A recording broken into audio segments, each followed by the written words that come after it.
Liar. Everywhere. On netrootsradio.com.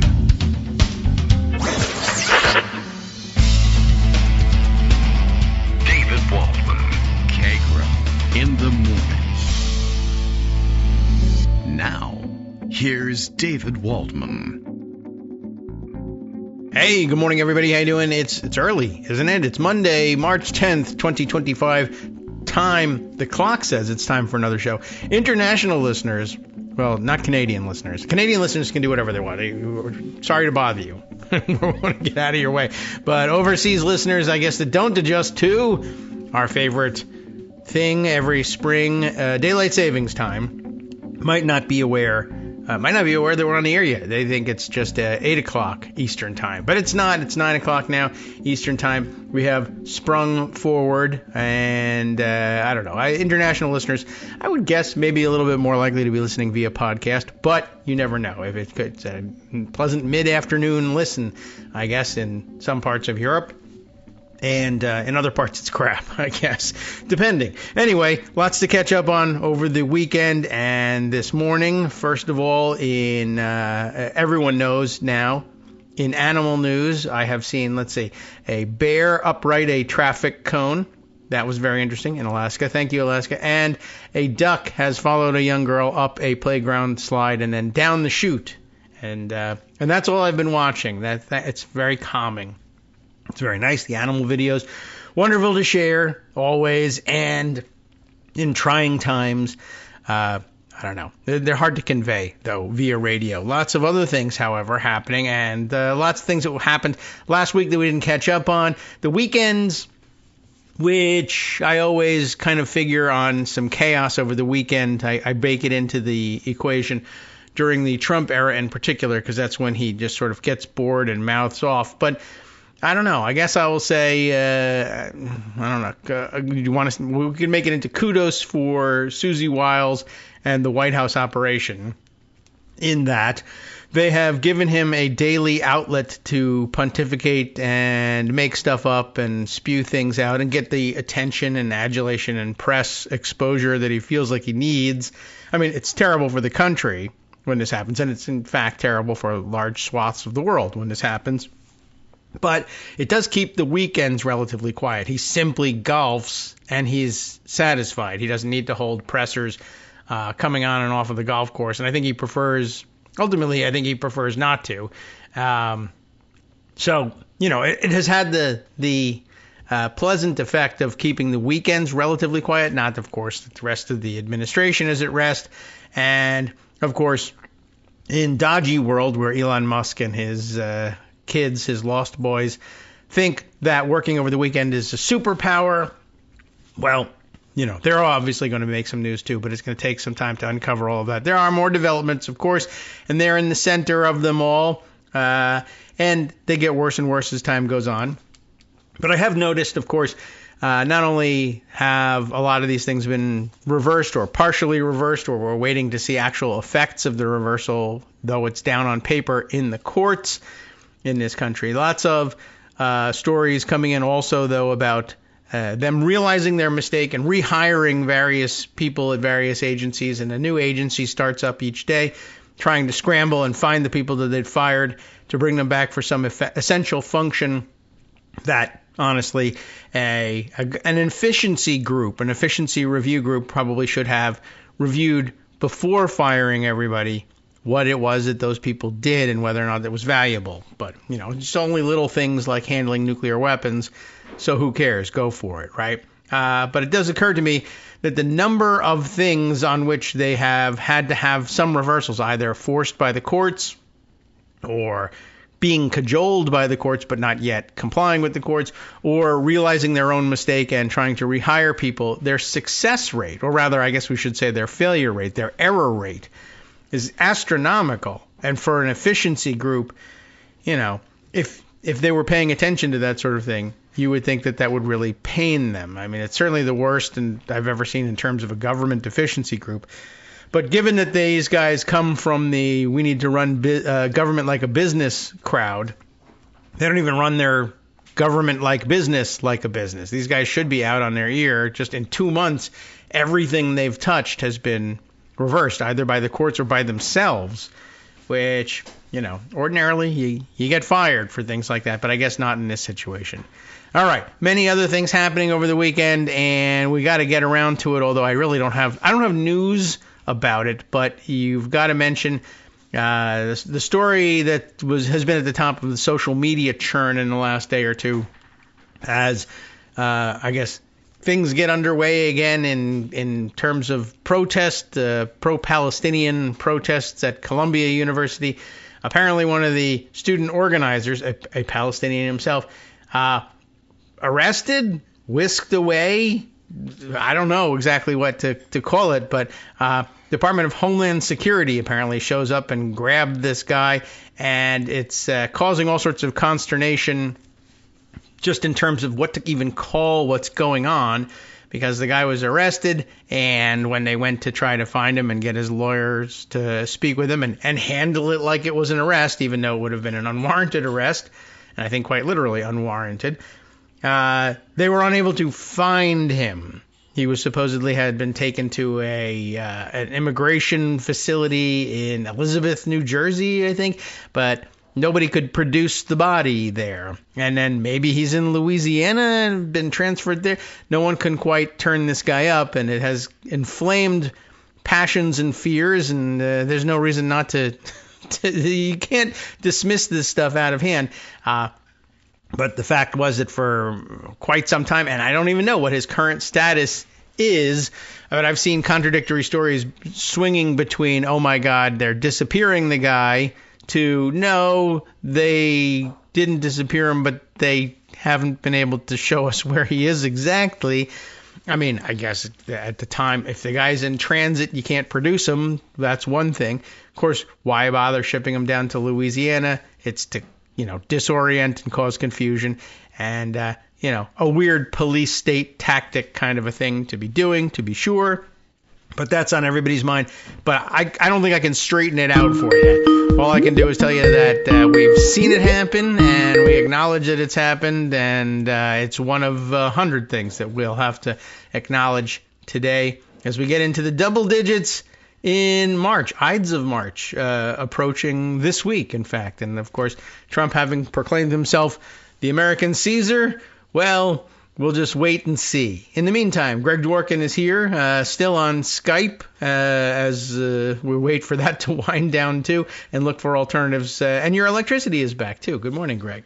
Well, more importantly, the internet is back. That's what was down, and that's what was keeping me off the air. That's it's electric, one thing isn't to it? have electricity down. We have generator. We can fix that. Right. But I can't. I don't have a backup internet. I will get you one. I think it's available for $9.99. Just put it right in my bank account. Yeah, I'm pretty sure the electric. I'd like a backup Twitter too. Yeah. While we're at it. Well, I can get you some backup Nazis if you just need that. Well, that's always good. Okay. So this Columbia thing is a big deal. We have a bunch of stuff to talk about in no special order, which is to say that stuff we do later is no less important than stuff we do first. But since you mentioned it, that whole Columbia thing, I guess I want to start with the Georgetown thing. I don't know if you heard about that. Yes. Georgetown Law received a letter from the Trumpy district attorney in the area of D.C., which is to say he has absolutely zero jurisdiction over Georgetown, and wrote them a letter saying, we hear you're doing DEI training and or courses involving it, cease and desist because it goes against Trump's executive order. Yeah, we don't like that stuff. And Georgetown Law wrote a very erudite and appropriate letter back, which essentially said, dear acting attorney general who hasn't been confirmed, right? They made sure we would like you to know that we are a Catholic and Jesuit school, and we believe in freedom of expression and debate. What? And this is all part of that, and so we're going to continue to do so. And in fact, we read your letter very carefully, and we suggest you reconsider what you're doing and thinking. Yes, which is very cool. That's exactly what they should have done. Contrast that with Columbia, who is having hundreds of millions of dollars of research dollars cut. It's not exactly the same thing as, complaining about DEI. Right. And then they pick up this guy who happens to be a Columbia student, not a Colombian student. He's Palestinian. He's a Columbia student. Yes. Who sort of, as you pointed out, disappeared. He who was lost was now found. Maybe, possibly, show me the money. You know, but the Columbia response so far has been, you know, pretty weak. Yeah. And so, you know, the question is, what's going to happen now? What are they going to do? People have to stand up to this. And so, yeah, people should be upset. And people should do stuff about it. And as you know, I've been no fan of the demonstrations at college campuses because they've been directed mostly at Democrats and or people who really don't have any power to do anything about what they're demonstrating about. And I'm all for protest. I hate ineffective protest. That's got nothing to do with what is happening with the feds picking up people and you're still allowed to do ineffective unilaterally protest. Revoking their green cards. Yes, and that's a highly technical issue as well. So this is a green card holder, and when they came to pick him up on immigration charges, he says, well, hold on a second, I have a green card. And they said, yeah, well, we might revoke that too. And that's apparently ordinarily not a thing that you can do. And this was being announced too under the authority of Marco Rubio and the Secretary of State, though he was picked up by the Department of Homeland Security. I guess Kristi Noem was getting her hair done and she didn't have anything to say about it. So Marco Rubio got sent out. Now he's got something to say about it being a little bit in immigration world, but ordinarily the Secretary of State would not be the person authorized to jeopardize anyone's green card. But I did find out late last night that there is a weird exception to the rule if, you know, another weird power granted to high-ranking officials that if they're really willing to personally put their name to the revocation of a green card, they can actually do it. It was just imagined, well, nobody would ever do that. They'll let it go through the proper channels and let the bureaucracy handle it, maybe at their direction. But they jumped right through that one and said, no, I personally want to revoke his green card. Sure, yes, absolutely. Very weird and complex. Here are the details that we know. This is from a site called Drop News. All right. Drop the news. I will. Just did. New York City, on Saturday night, Department of Homeland Security agents entered a student residential building at Columbia University in uptown New York and detained Mahmoud Khalil, one of the lead negotiators on behalf of pro-Palestine protesters at 2024's Gaza Solidarity Encampment in a sweeping attack on the First Amendment. The Trump administration said this week it would begin revoking visas of Hamas sympathizers, specifically citing Columbia University students. It's one thing to be pro-Palestinian, it's another thing to be a Hamas sympathizer, so that's a jump. Yeah. The detention followed a 2-day targeted online campaign against Khalil by pro-Israel groups, including Columbia's high-profile pro-Israel professor Shai Davidai. This is a guy who I think that's the guy that sort of shows up at Palestinian protests to make a scene and get photographed and get on TV and so on and so forth. I guess so. Khalil, an Algerian citizen of Palestinian origin and an American green card holder, all right, so Triple Crown winner, was detained by DHS officials around 8:30 as he was entering the Columbia residential building he lives in. He was returning from an iftar, breaking the day-long fast observed by many Muslims during the month of Ramadan. So a lot of the intricacies covered by that piece. Khalil's wife, who's 8 months pregnant, was with him at the time. A statement by the pro-Palestine group Writers Against the War on Gaza stated he was abducted and detained without the physical demonstration of a warrant or officially filed charges. He's still being detained at a DHS facility in New Jersey, as you pointed out, David, according to a database for U.S. Immigration and Customs Enforcement. But according to the writers group, the DHS agents told Khalil the U.S. Department of State had revoked his student visa. This was despite the fact he has a green card, not a visa, and is a lawful permanent resident, which is what a green card means. Khalil's wife was unlocking the door to the building when two plainclothes DHS agents forced their way in. They initially refused to identify themselves, but then threatened Khalil's wife if she remained with him that she would be detained as well. I'm not sure where she is. Hopefully home. I'm following this from Jeremy Scahill, who left The Intercept and started Drop Site News. Oh, okay. So the First Amendment does not only protect the speech of U.S. citizens and does not contain any exceptions for speech critical of specific nations, he points out. U.S. case law is filled with upholding the right of speech that many or even most Americans find offensive. The Nazis in Illinois, probably the famous one, but there's tons of case law on that. And due process is one of the core tenets of a democratic society. And so those being violated makes this such a big deal. And this isn't just this is bottom corner of the front page and then page 9 from now on. This is like a big deal. So if people are upset about this, yeah, they should be.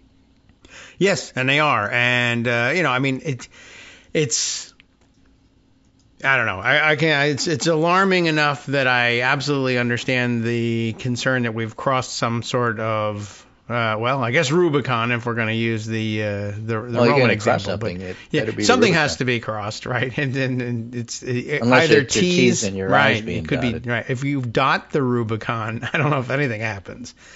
But at any rate, yes, it certainly could be. And I mean, well, on the other hand, I guess you could see this through another lens if you wanted to, and say, all right, well, until we know exactly what happened to the guy, everything is speculation. But that's a problem. You shouldn't have to speculate where is a person who has been taken into custody. And internationally, when authoritarian regimes come into power, they tend to do these things. There are all sorts of historical precedents for it, and denying that it could happen here doesn't seem to make any sense anymore. Whether or not an it important did principle just here now, is one I don't does know. not have to be sympathetic to their cause. You could be, you should be, maybe, but you don't have to be. It doesn't matter. Right. And yet, at all. For whatever reason, there are groups that ought to be sensitive to it and are not for various reasons. And I understand the Anti-Defamation League not exactly covering itself in glory lately. Also, somewhat less than concerned by this detention. Certainly less concerned than they should be. And it's a little bit disturbing, to say the least. Right. Now, this requires not just a Columbia University response, although it's one of their students. Yes. It really requires a legal response for whoever's, able to do these sorts of things. I mean, this is a big deal, and this is one of those lines that absolutely cannot be crossed. Yes, and of course it does also happen at a moment when the Trump administration is trying out all sorts of techniques to try to intimidate the lawyers who would ordinarily try to come to the rescue here and force them to back away from taking cases like this by threatening various big name, usually, big name corporate law organizations, particularly here in the Washington, D.C. area. But yeah, their new tool here is for Trump to sign executive orders stripping security clearances from lawyers who frequently handle national security related issues, so that preventing them from working, and then threatening Perkins Coie in particular, law firm president from Targeted, said yesterday, "We've reviewed the executive order. It's patently unlawful. We intend to challenge it." Good. That's what everybody has to do when this stuff happens. Don't just lie down and say, "Oh." Yeah, and you would think that would happen with the big lawyers. You'd think the lawyers would be, very, if not excited about it, then certainly willing to jump into the fray. I guess the twist that he's also now adding, and it too, part of an otherwise unlawful executive order, but leveling threats also against any clients of the firms who have federal contracts. We'll terminate your federal contract if you continue to retain this firm as your representation, which again, it's a contract. Certainly you can't do that. Yeah, and you can't let it go unchallenged either. And it is a little bit dumb in that you're going against people who are frequent and experienced federal litigators and have the time and interest and the money. One of those nobody sues like a lawyer kind of thing. Is that what you're saying? Right. So anyway, but it's very worrisome certainly, and it's also a tough time for all the lawyers, all the government lawyers who've been maybe possibly fired. We don't really know because things haven't worked themselves out just yet. But they've been told they've been fired from the government service and are now saying, well, I could have been cashing in a long time ago, go to one of these big-time private firms, so I guess that's where I'll go. I've got the resume for it, and then the private firms find themselves, if not, being closed down because of illegal executive orders, certainly not in a position to expand very much either. They're probably watching their bottom line and saying, we can fight this, but not with any new hires. So it's a tough time. So, the argument is not that they're strong, but that they're weak, and they're doing this in a moment of weakness when their approval ratings are really not all that good. They're not tanking in terms of Nixon level, 23, 25%, but they're definitely going down. He's negative. Elon Musk is especially unhappy. Oh, yes. And this isn't just a question of changing the topic. This is the topic. And so what Elon Musk does in his unpopularity is separate and parallel from this. This isn't Musk at all. This is Stephen Miller stuff. And it has to do with how you treat immigrants. It has to do with how sanctuary cities are treated. The firms are being told that they'll lose their security clearance and won't be able to represent clients. The law schools are told that they can't support anything Trump says you can't support, otherwise we won't hire your people. Right. Especially big deal if you happen to be a D.C. law school who's used to the pipeline. And yet, if it's out of weakness and not strength, now is the time to fight back about it. Do not allow this to be the new normal. And so, whether it's the Columbia student, he wants to be a symbol. That was the whole point of a symbolic encampment. Well, he's a symbol, probably not in the way he ever intended, not fair to him, but he needs to be supported. He needs to be represented. Yeah. Well, it's out there. Well, it couldn't be ignored. Right. Therefore, we didn't ignore it. So other things going on. Yes. Hockey reference here. No. See if you can pick up the hockey reference. New York Times, banker Mark Carney wins race to lead Liberal Party in Canada. He's the new Justin Trudeau. Canada, that's the hockey reference. The prominent central banker and investor was chosen in a crucial leadership race, says the New York Times, amid threats from President Trump. He's expected to quickly call a federal election. America is not Canada, he said in his acceptance speech, and Canada never, ever will be part of America in any way, shape, or form, Mr. Carney said to an electric crowd of party faithful. We didn't ask for this fight, but Canadians are always ready when someone else drops the gloves. Okay. That's a hockey reference, eh? Yes. It's not a why would you drop your 18th gloves? century When you drop flirtation. Your glove, you bend down and you pick it up. No, it's a hockey reference. Right, I you see. You drop your glove to make a fist. Can't make a fist in a hockey glove. Yeah, I guess not. Why do they wear gloves? To protect them from being hit by the puck or the other person's stick. So they're very thick and you can't really fight in them. So you drop your gloves, make a fist, and then you go at it. Okay. Because it's hockey.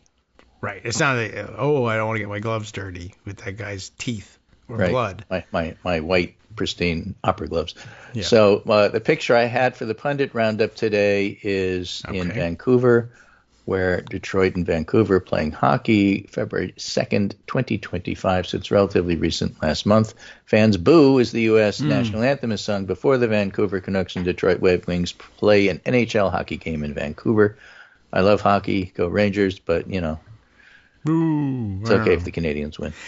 Yeah, that's right. It's an exciting time for them up there. Except I guess Mark Carney, not necessarily the most exciting guy. Well, but, it's exciting that he's prime minister. Yeah, he's a banker.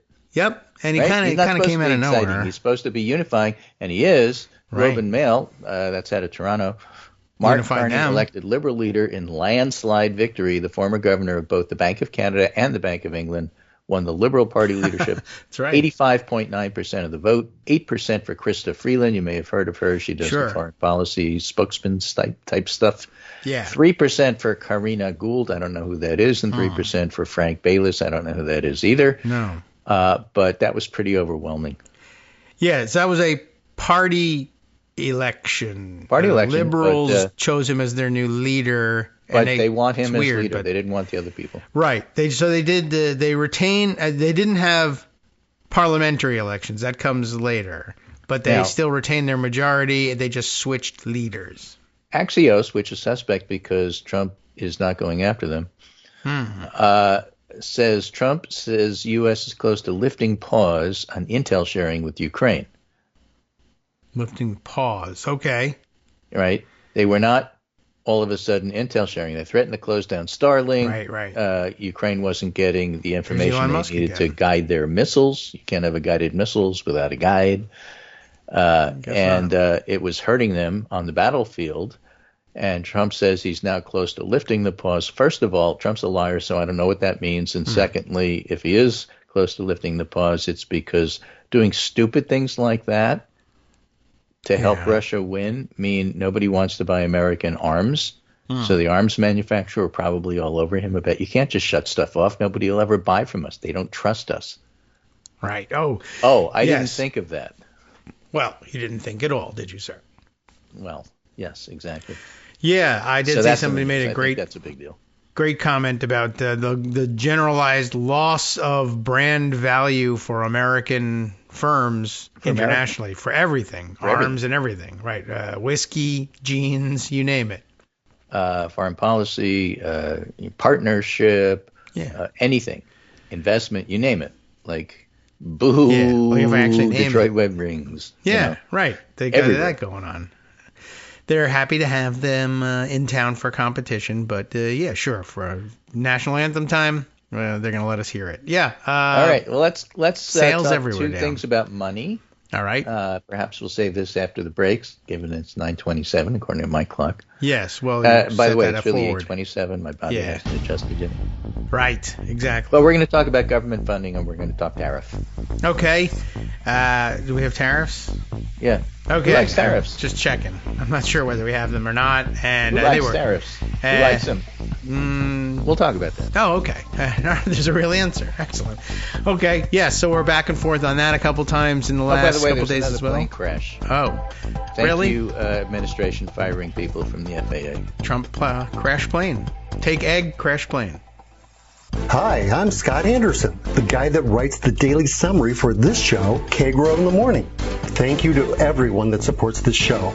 Many of you send donations through PayPal, Patreon, Square Cash, Radio Public, and so on.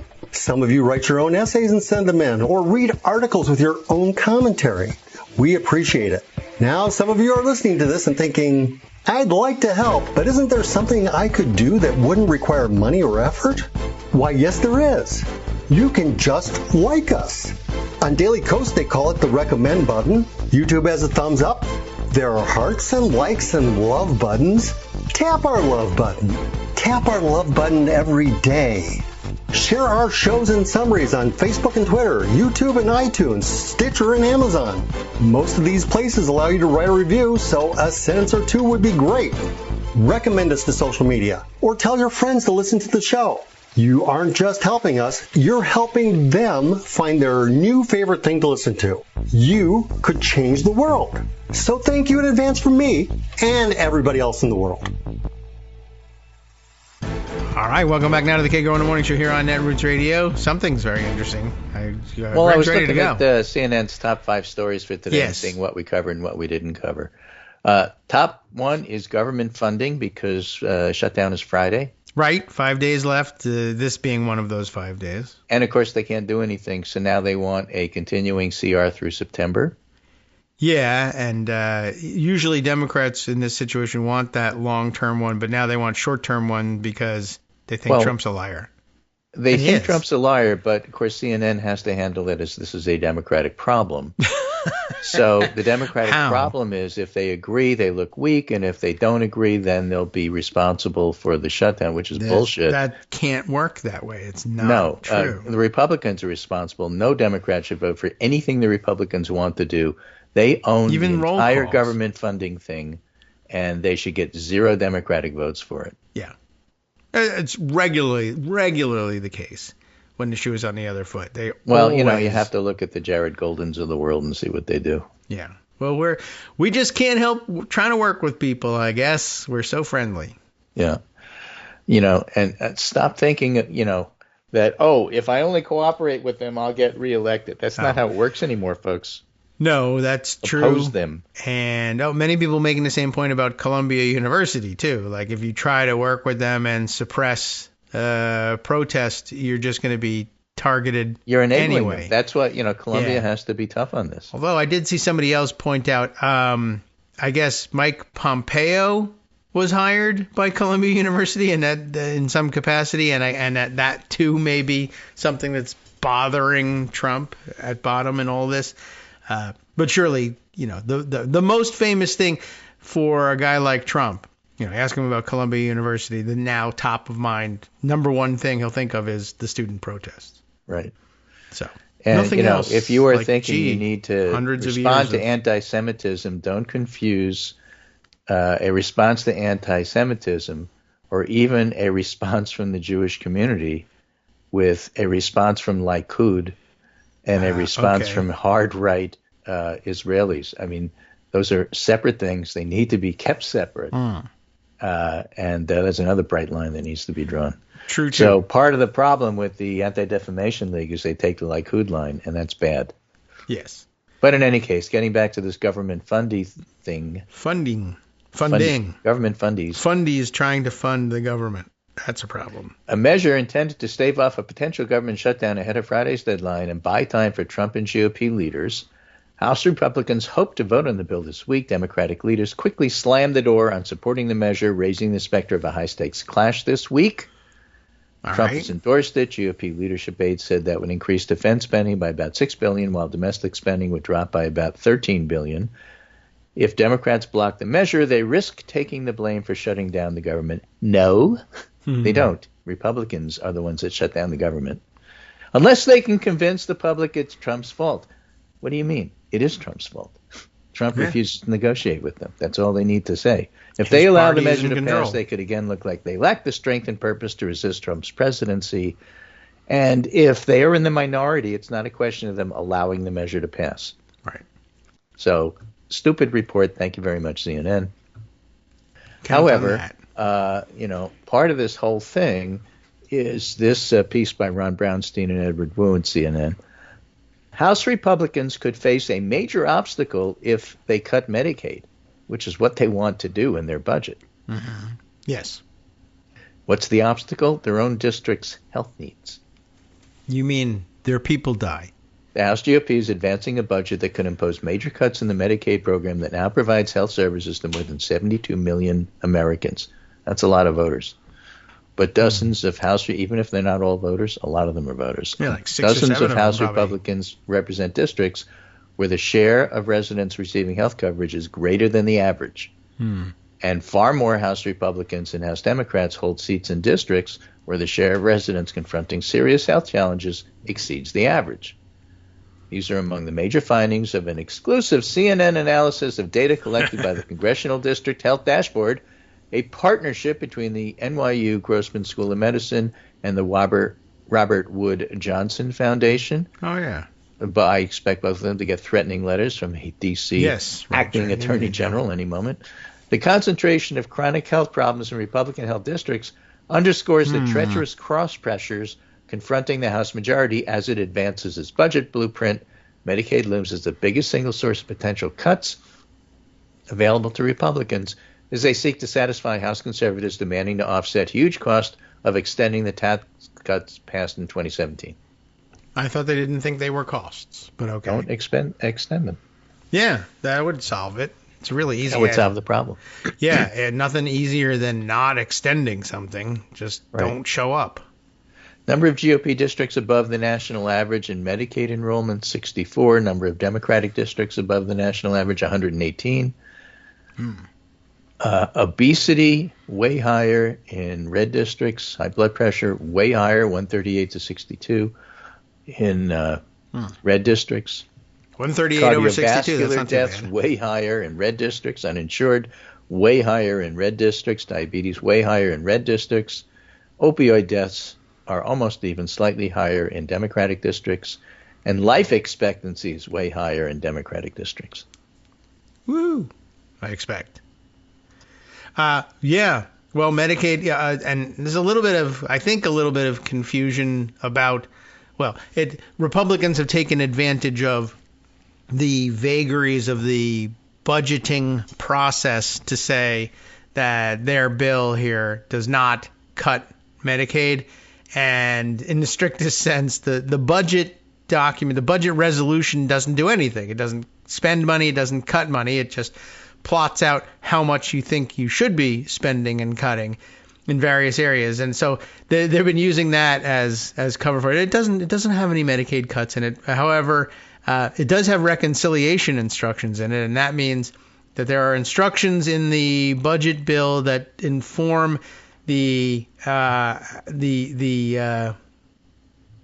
committee of jurisdiction here, which is Commerce Committee in the House.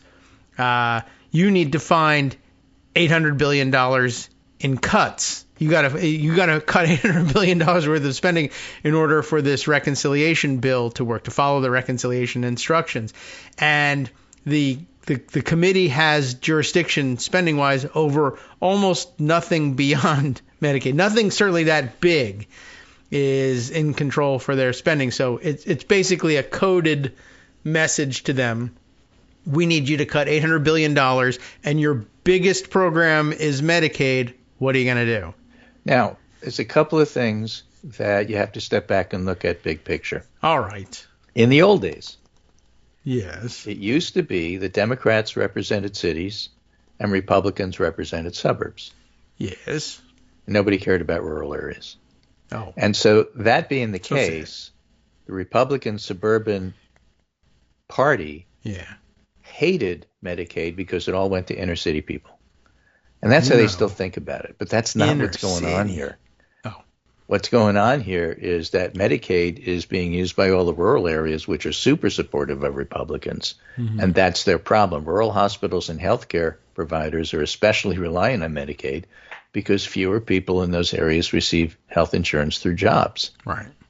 There's this conventional wisdom that Medicaid is a welfare program for the urban poor. It's just not the case anymore, said Larry Levitt, Executive Vice President for Health Policy at KFF, Kaiser Family Foundation, a nonpartisan healthcare think tank. Given how Medicaid has been expanded over time and how political bases have realigned, there's a lot of people in Republican districts who rely on Medicaid. So that's usually a political loser if you do that. And that's why they are at cross pressure. And what I'm saying is that this isn't just, oh, well, they'll be troubled like Susan Collins and still vote the party line. They'll get killed if they do this. Well, yeah, and these if the days, people are healthy enough to kill literally. them. Yeah, that could happen too. Or they'll certainly be yelled at their town halls if they have any, or they'll around town if they don't. Box. Yeah, right, that's true. Don't go to the ballot box. I mean, everybody else Northwest Louisiana District of House Speaker Mike Johnson ranks near the top of the list among Republicans for reliance on Medicaid. 31% of people there depending on the program. Oh, boy. The rates of diabetes, high blood pressure, obesity, and breast cancer deaths in Johnson's district are all about 20% greater than in the average district. Really?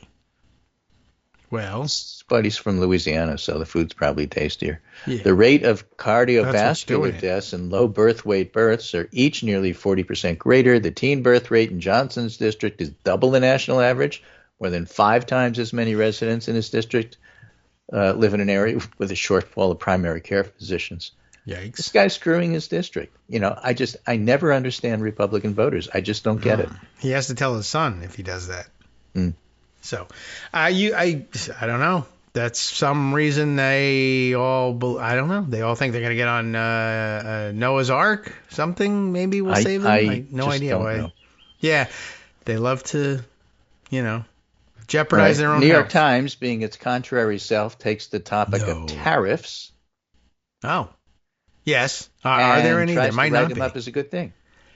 Oh, good. Who likes tariffs? Some U.S. industries are eager for them, they say. Concern about the cost of materials has tempered business enthusiasm about taxing imports, but steel and aluminum makers say they welcome the help. They have The car companies say this is really bad. We're going to have to pass on the price to consumers. And steel and aluminum says, yes, but it's our price you'll have to pass on. You got to pay us, and we're going to charge you more. It's ridiculous that all these other countries like Canada are making stuff cheaper than we do. It must be unfair. They're probably getting subsidized. Can't put my finger on it, but something's wrong here. So, yeah, we're all into tariffs. And if it turns out everybody else gets screwed and the country goes, into recession, but we get paid more, I can live with that, they say. Wow. Well, they didn't exactly say that, but that's what they're saying. Well, all right. I mean, certainly that's been the traditional cheerleaders for tariffs, steel and steel makers, That's kind of always been the case here in the U.S. Elsewhere abroad, I guess it's just a capital-intensive industry, and maybe, they get upset but about this stuff. My point is really you ought to look at this from the point of view of consumers. There's a lot more consumers than there are the number of steel makers. Yeah, that's true. Well, I guess it's just maybe the dynamic of the industry. Like there aren't a lot of the New York Times industry. Yeah, I get that. Oh, they want no. to talk to the business people. I was just thinking more along the lines of like the steel industry. Not a lot of direct-to-consumer steel sales. You know.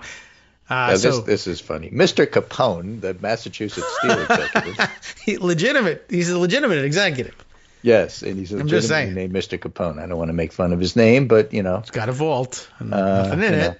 So wants Mr. Trump's steel tariffs to be even tougher. They exempt steel imports in Canada if the Canadian companies fabricating steel made in American mills. He said much more labor was involved in fabricating the steel than in manufacturing it, and said that should be reflected in the tariffs.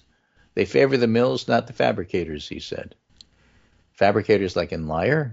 No. Fabricators as in like trying to make products out of steel. Look, I mean, somebody's going to benefit from everything. I'm reminded of the thing about stockbrokers who make money whether it goes up or goes down because they're the ones who are making the trades. Somebody's going to make money in a bad economy. Somebody's going to make more money in a bad economy than it otherwise would have. And there's some people who will make money either way. Yeah. And so, you should try to help. But maybe tariffs isn't the way to do it because that hurts the consumer. Yeah. If you think that they're being unfairly subsidized by other governments, maybe your government should help to make some things that will help. And if you are philosophically opposed to it because that's socialism, maybe that's better than just screwing every consumer in the country. I guess. And driving the United States into recession. Why don't you have that discussion? It's a reasonable, worthwhile discussion to have. But just raising tariffs because it sounds good. And again, I will really paraphrase the historian who said, decline happens when you replace things that work with things that sound good. Okay. Well, that's better and easier explanation than calling it "why don't you justism?" because that's a very awkward label for it. But yeah, steel tariffs. I guess like I said, traditional go-to tariff. And I guess maybe because it gets hidden a little bit better, it does ultimately raise costs. But like we said, the difference between say tariffs on consumer products versus tariffs on these industrial products, the price increase is hidden, or it's easier to hide. Well, the price increase is going to fall on consumers, and they will know. Yes, they'll think it's because, well, hey, cars are more expensive. Stupid car makers. Well, the car makers will tell you it's the steel that we use for the cars, and you got to blame. Oh gosh, that's one of the conservative influencers said something ridiculously stupid, which is like, it must be a day that ended in Y. Yeah. But the ridiculously stupid thing they said was, stop talking about the price of eggs. Oh, I think Charlie Kirk might have been that guy. That'll fix it. Yeah, and Charlie Kirk, he may even have said it on, I don't know whether he did it or not, but he was recently on, I guess Gavin Newsom started a podcast, which is probably not a great idea to begin with. And his first show, he said, you know who I'm going to have on my podcast? And he did a whole video thing and Between Two Ferns style, sit down and chat with Charlie Kirk. Yeah. Which no one can quite understand. I'm running for president. I want to distinguish myself from the rest of my party. What I really did is end all chance of becoming president. Really? Maybe that was it. You know what? People are pressuring me to run for president. I'm not up to it. I'm going to start a podcast and I'm going to interview Charlie Kirk. But I think it was Charlie Kirk who said, shut up about the eggs. I think it was Richard M. Nixon on social media, the fellow who does Richard M. Nixon style commentary, who's often very funny and right to the point, and said, I don't know what this discussion is about Gavin Newsom, but I'm telling you, he's from the wrong part of Los Angeles. He's like from the Brentwood, expensive part of Los Angeles. He's never going to be president. Weird. Well, he was a California guy. Yeah. He would know. Sure. The guy's not from Yorba Linda, I'll tell you that. Yeah. Wow. All right. Well, tariffs. Man, I'm telling you. And steel tariffs. That was, by the way, just my historical mind now churning on it. That was at the heart of the organization of the European Union. It was all driven by we got to do something about these retaliatory tariffs on Right, steel. exactly. It's a bad idea. Yeah, it was keeping them down. They were finding it impossible to recover from the war so long as they were imposing tariffs on one another for coal and steel. It was originally a European coal and steel community. Right. And then, now, holy cow. Another thing overseas, which I think bears mentioning, especially because we talked about it so much here, I have. All right. And that is what's going on in Syria. Syria is seeing a overseas. resurgence of pro-Assad forces, although it's not specifically tied to Trump. You have to think that Trump's receptiveness to Moscow gains and Moscow policies as emboldening the pro-Assad movement, who suddenly seem to be very organized. So I don't know what's going on there, but it's very possible we'll be back to civil war because Trump doesn't want to do anything about it and is encouraging forces. Bad dark forces are moving around the world, and this is part of it. So keep an eye on that. Or at least saying, I won't do anything about you. Yeah. Oof. So this is from right about to get that nailed down. I think a British analyst, Mujtaba Rahman, about the general 50,000-foot view, some thoughts on the European response to the chaos now emanating from the White House on Ukraine and more broadly, based on chats with senior European policymakers directly or indirectly involved in formulating the bloc's response. It's clear to me that EU leaders and their most senior officials are clearly seized of this moment. They aren't under any illusions about the risk to Ukraine or European security. U.S. alignment with Russia, and people have to understand, this isn't Whittaker Chambers, selling out the country from a small position. This isn't Neville Chamberlain appeasing Hitler. This is Hitler-Stalin agreement. This is an axis formation. That's the bigger picture here.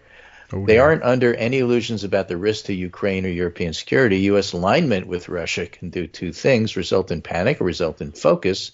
And right now we're seeing focus. Making dollars, making euros available for Ukraine and the EU's own security and defense is not a sufficient response, but it's a necessary one. So the EU has unleashed national budgets, the EU budget, EU's borrowing capacity and private capital to enable much more defense spending. Germany's proposed the same thing. Rearm Germany. Good idea, huh? This is in response to risks that might transpire in Ukraine and with respect to NATO. If these risks actually manifest in an even more forceful response is likely, this could include another next-generation EU facility for defense or the seizure of Russia's frozen assets. There's 200 billion euros. No, nothing's off the table. Officials describe this as the EU's Darwinian moment. It'll either adapt or it will die. Most EU officials don't believe the U.S. will deliver a backstop in Ukraine. The U.S. wants to step out, not in, so there will be no European peacekeeping force, no ceasefire, just more war.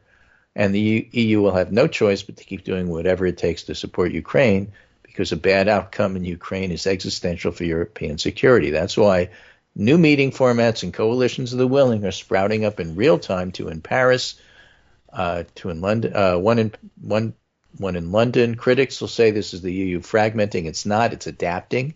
And that leads us to Hungary. And basically he speculates, maybe Hungary gets kicked out of the EU because they keep vetoing anything that is there to help Ukraine, because Hungary is in Russia's orbit now.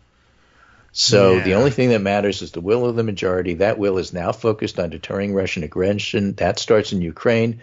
The appetite to over-engineer solutions to constantly get around Orban's vetoes, that's Hungary, is diminishing. He'd be wise to tread carefully. He may wind up getting kicked out of NATO over this. And there's another factor that I don't think people talk about enough.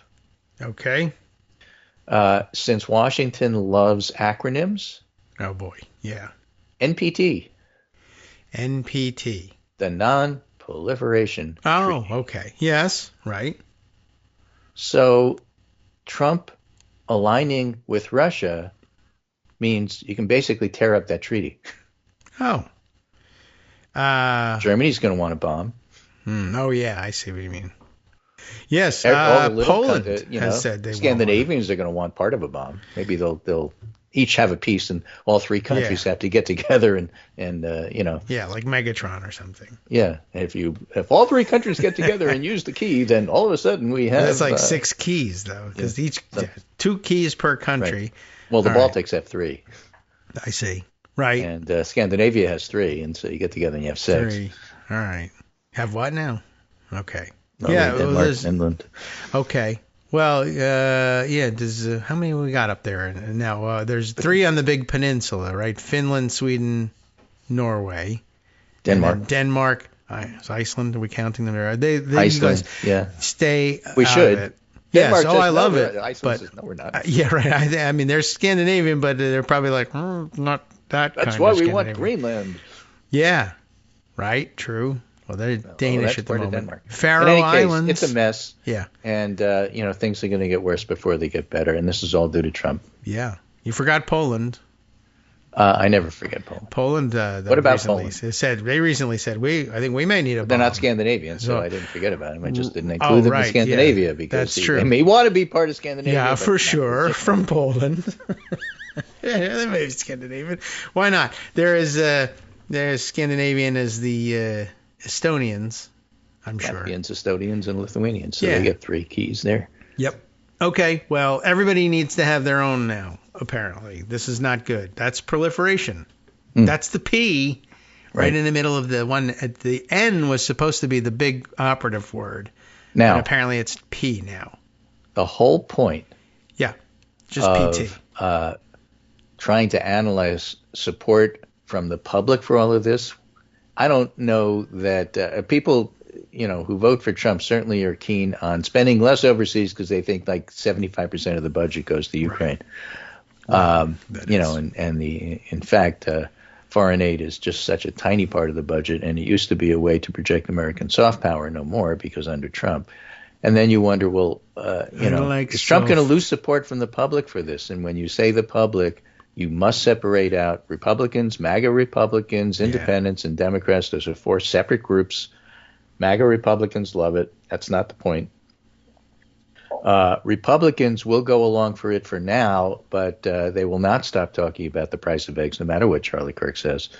And so it's not clear if you present it as, listen, if Trump does these things, not only will NATO dissolve, and you may not know what that means, but the non-proliferation treaty gets ripped up and everybody now has nuclear weapons. Is that a good thing?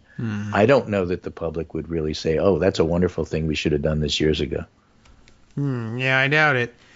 It's hard enough keeping track of the nuclear powers, and now everybody wants one. Everybody's going to have their own. Yeah, it's like, everybody wants their own flag. I got to keep track of all these countries. That's ridiculous. Trump will be thinking, I need a poster. I need a giant poster of all the flags. How else I just wanted them to spend the right amount, and now, I want you to pay for your own defense. Well, that'll likely mean buying your own nuclear weapons, and the more. The whole idea, of course, behind the non-proliferation treaty was the more countries that have them, the more the likelihood that 1 or 2 or 10 slip out of your control and end up in the hands of somebody who's either not a responsible state or not a state at all, and then you have problems. Well, again, the overarching theme here is that the U.S. was the guarantor that you don't really need them. Yeah. You don't need a nuclear Ukraine umbrella in specifically. Europe. U.S. will protect you. Not anymore. U.S. is no longer a reliable partner. Yeah. And it's not like we're moving in that direction. We're there. U.S. is no longer a reliable partner. And that's the whole point about how Europeans see things. And that's why the non-proliferation treaty is at such great risk. They're correct to see it that way. Trump keeps having Oval Office meetings or press availabilities saying as Phillips it's true. O'Brien said over the weekend, Biden, for whatever reason, made a mistake and didn't want Ukraine to win. What? Trump wants Ukraine to lose. Well, Biden put all these restrictions on them. You couldn't do this. You can't do that. You can't do this. You can't use long-range missiles. You can't do this. You can't do that. But Trump, nobody wanted Ukraine to win. But really, Trump is going out of his way to make sure that Ukraine loses. Yeah, which is quite different. Yeah, but it wasn't we're going to go all in Ukraine and therefore make sure that they beat Russia. That's not the approach that the U.S. took. They should have. They should have done a lot more. They should have done a lot sooner. They didn't. And Trump is taking a completely different approach and saying, I want Russia to win. I want Ukraine to lose. I'll not only cut off their arms, I'll cut off their intel. I'll cut off their being able to guide missiles. I'll cut off everything I possibly can cut off because I want them to lose because my friend Putin, who has something on me, needs to win. Whatever. Yeah. Meanwhile, Andorra now needs nuclear missiles. Everybody's got to have one. Yeah, everybody's got to have their own desktop. It's gonna spiral out of control. This thing's gonna get out of control, and I forget what. And in the waning moments of the show, I have to point out, RIP 538. It's gone. Oh. ABC made a decision to pull the plug. Data is no longer online. Everybody's been fired, and we don't know why. And they suck. Doge. Because 538 was really good. Yeah, I did see somebody mention over the weekend, you got to preserve that data because other than that, all you really have historically banking all this data is real clear politics, and you don't want that to be the repository. Right. So other people are stepping up. Race to the White House is going to do a composite split ticket, said they don't have the manpower to do it. Something will come up. It always does. Nature abhors a vacuum. But for now, 538 did it. Look, we survived the loss of Pollster.com over at Huffington Post, which was too bad. It was great. Then 538 came along and replaced it, and something will come along to replace 538. Sure. Pets. And it won't be Wolf Blitzer's CNN poll of polls. No? You don't think so? No. All right. Even if they get their own nuclear weapons? CNN with a nuclear weapon. Yeah, I haven't thought about that. No. This is the station that has Scott Jennings on it, so no. Okay, well. And once had Rick Santorum as their, quote, Republican spokesperson. Right. Unquote. That's true. No. So blah day when we found out that they had nuclear weapons as well. Okay, thanks, Greg. Monday wrapped, and Wednesday comes up next. Everyone drive safely in your area. Tuesday comes up next, but Wednesday comes up next. As far as you're concerned. All right, welcome back now to the Kagro in the Morning Show here on Roots Radio. Golly, gee whiz, there's a lot to catch up on, and where do we go with it? I don't know. We were speaking about international failures of various types, and also the reminder that Donald Trump pretty much full on just hitching our wagon to Russia for whatever reason. Now, see, we're supposed to be the global leader in something. I mean, we should at least be the senior partner in whatever idiotic plans he's got, but somehow we're the junior partner to Russia with economy and military, half the size, but whatever. Half the size would be a huge boost for them economically speaking, I think. Anyway, a couple of developments that are important to note just in our continued collapse of global prestige. One from The Guardian, which means I'm fairly certain I can actually get to it and read it. But just another sort of inexplicable thing that we're doing for no reason. Oh, you know what? I didn't put aside. And I guess but I remember nonetheless a UN resolution in the last couple of days, which, a token thing. I think, the sort of thing that you see as I don't know if I want to say throwaway, but essentially throwaway type memorial resolutions you see in the House, proclaiming today International Baloney Day or something like that, right? This was and I'm sure it means a great deal to whoever sponsored it, and it has tremendous symbolic value, and I don't mean to diminish that, except I do. But I at least will say I did, even if I don't intend to later on.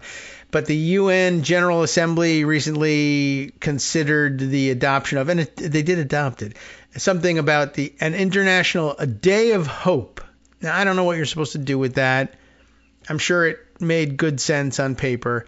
And it's the sort of thing that, I don't know. I guess you do those things every once in a while to remind everybody that the United Nations can work together. Maybe that's something. Anyway, there was everybody was in favor of the International Day of Hope. There were a few abstentions. I'm not really sure why that would happen. And for something like the International Day of Hope, you would think, I guess that could be, maybe the chairperson of the International Day of Hope Foundation is Greek and Turkey abstains. Something like that, maybe. I could imagine. But there were no votes, save one. The United States, for whatever reason, decided to chime in and say, we're gonna oppose the adoption of this resolution for the International Day of Hope, which I found to be surprising, to say the very least. So, and not Russia didn't take the lead. Russia voted yes, which must have amazed Russia, by the way. Not that they voted yes, but to see the United States vote no, and thinking, did they think that we were going to vote no on that? And they voted no in anticipation? Did they vote no? Now, where is, what's her name, who's supposed to have been dispatched there as our UN, what are they, permanent ambassador, even though it's not permanent? But I'm blanking on her name because I dislike her so much. But, dang, for whatever reason, I can't remember who is I want to... It's Elise Stefanik, and the reason I was having difficulty is I'm like ES it's not okay. We were just obsessing over Slotkin, right? And I guess Elissa Slotkin keeps getting confused in my brain with Elise Stefanik. They're nothing alike. They just have similar-ish names, and then I panic and the other one comes in and I can't remember the one I'm looking for. Anyway, Elise Stefanik, who's supposed to be the UN ambassador, has not been confirmed. She's sitting in the House holding their majority together for whatever reason. I don't think that had anything to do with the decision on the International Day of Hope idea. But anyway, let me see if I can find that news story and just park it for later, just to, the U.S., Trump's U.S., the only country to vote against International Day of Hope. I just don't know why. Maybe the article says, but anyway, more to the point, the United States is engaged in a number of things that are more clearly at Russia's behest that make even less sense. For instance, as The Guardian reported, U.S. vetoes G7 proposal. Remember them? The G7 used to be the G8, kicked Russia out. The vetoes G7 proposal to combat Russia's shadow fleet of oil tankers.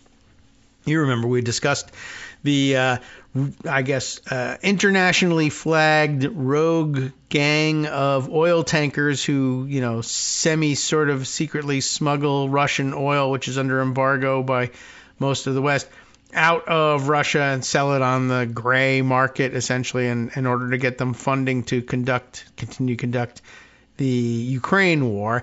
And as a bonus, while they're shipping around Russian oil through the Baltic Sea, they drag their anchors and damage all of the communications cables that they can find. And it's a real problem. Well, the G7 got together and said, let's do something about Russia's shadow fleet of oil tankers. And everybody said yes, except the U.S. said no. And not only said no, I guess we have veto power over that. I don't know whether everybody has veto power, but we do. U.S. pushes to remove references to sanctions and Russia's war in Ukraine from a Canadian draft statement. So sort of a double whammy. We did it probably to be pro-Russia, and now probably also to be anti-Canada as well. And I mean, why? I don't know. The U.S. has rejected a Canadian proposal to establish a task force that would tackle Russia's so-called shadow fleet of oil tankers, according to reports last night. Whose reporting am I reading here, by the way? David Connett in The Guardian.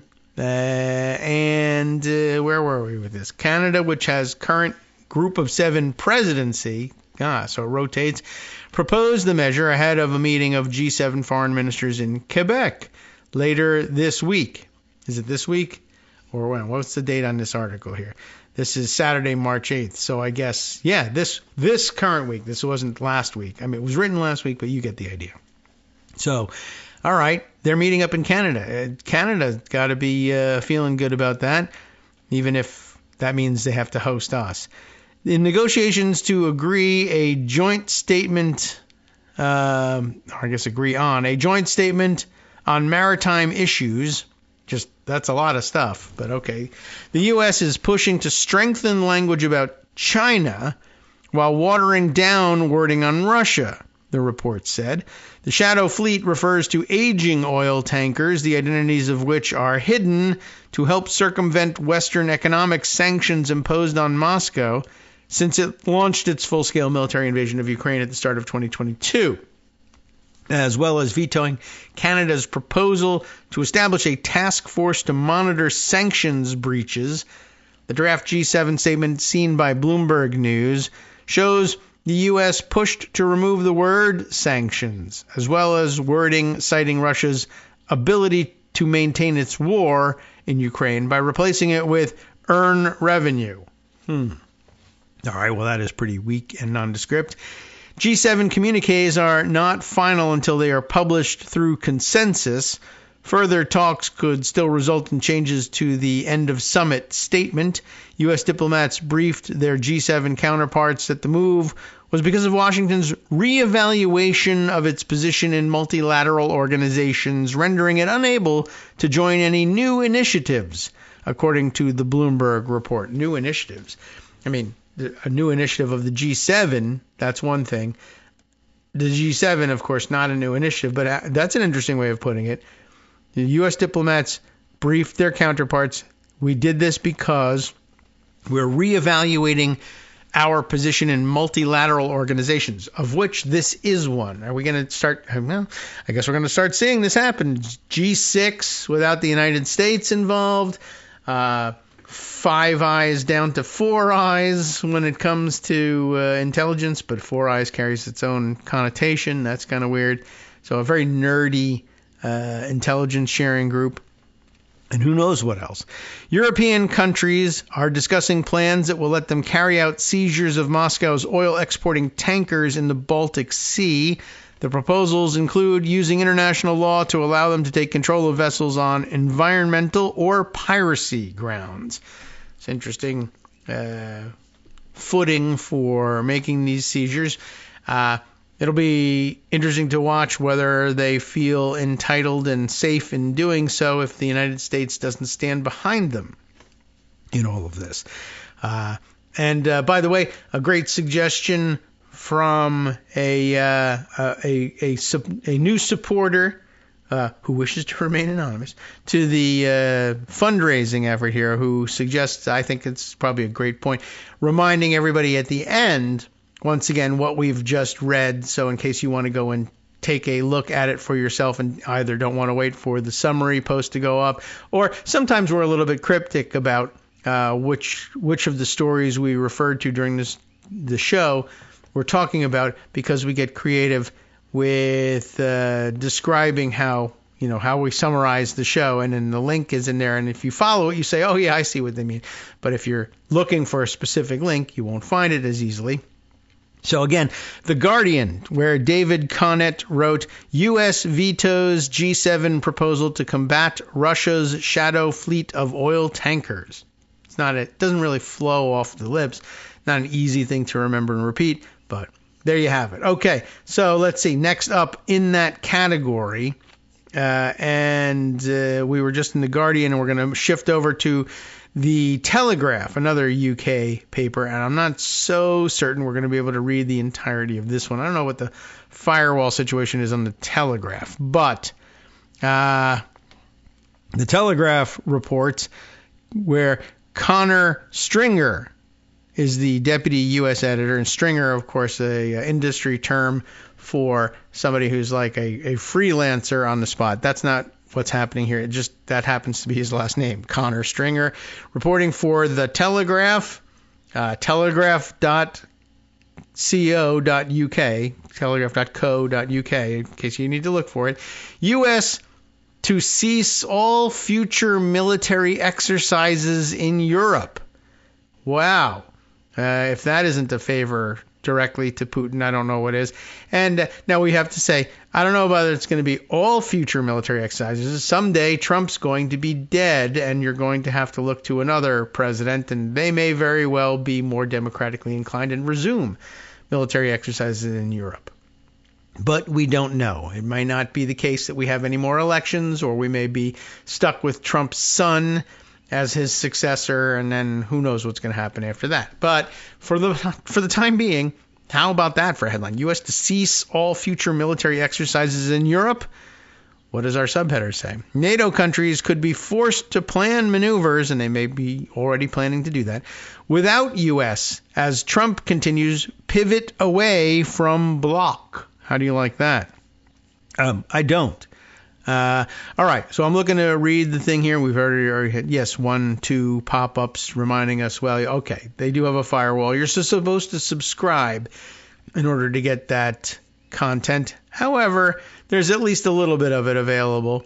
Ukraine has been seeking peace from the very first second of this war, is what it starts out with here. And but I think, yeah, that's probably a jump to the middle of the piece as I was looking at the pocket view of this thing. And so I don't know whether we're going to be able to read this thing, but the headline is what's really worth it. The United States has told its allies it does not plan to participate in military exercises in Europe, according to reports.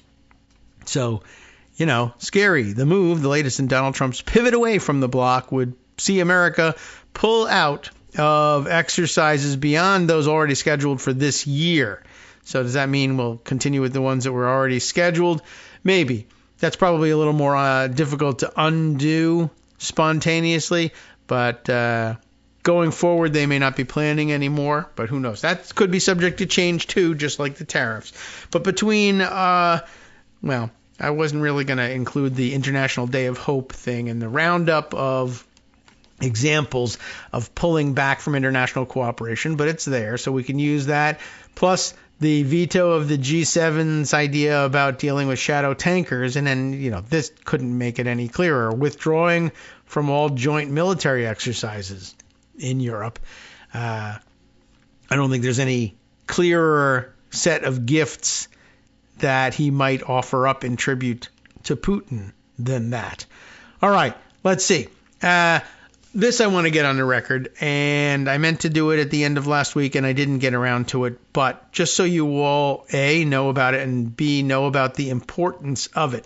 I mentioned earlier when talking with Greg about the threats being leveled against big law, you know, top elite law firms in Washington, New York, etc., who to whom you could traditionally look to take on these big cases and to battle either the government or whatever, to take on big lawsuits that have constitutional implications, et cetera, and now being threatened with retaliation if they hire the wrong people, represent the wrong clients, what have you.